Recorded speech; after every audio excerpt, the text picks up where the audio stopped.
আমি ওদালগুৰি জিলাৰ অন্তৰ্গত দলঙৰ উচ্চতৰ মাধ্যমিক বিদ্যালয়ৰ সপ্তম শ্ৰেণীৰ ছাত্ৰ ছাত্ৰী। আমাৰ দলটোৰ নাম হ'ল কনকলতা। আছো মই শ্ৰী ভাৱনা মামা।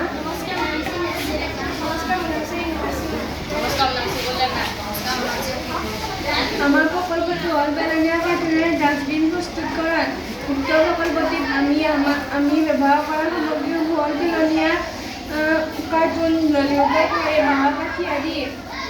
এই প্ৰকল্পটোৰ জৰিয়তে আমি সকলোৱে নিজৰ নিজৰ শ্ৰেণীকোঠাত পেলনীয়া বস্তুবিলাক অ'ত ত'ত নেপেলাই এনেধৰণৰ ডাষ্টবিন প্ৰস্তুত কৰি তাক ব্যৱহাৰ উপযোগী কৰিব পাৰোঁ। ইয়াৰ জৰিয়তে শ্ৰেণীকোঠাটো পৰিষ্কাৰ পৰিচ্ছন্ন হোৱাৰ লগতে পেলনীয়া কাৰ্টুনবোৰৰ সদব্যৱহাৰ কৰিব পৰাৰ লগতে আমাৰ পৰিৱেশো সুস্থ আৰু প্ৰদূষণমুক্ত কৰি তুলিব পাৰোঁ।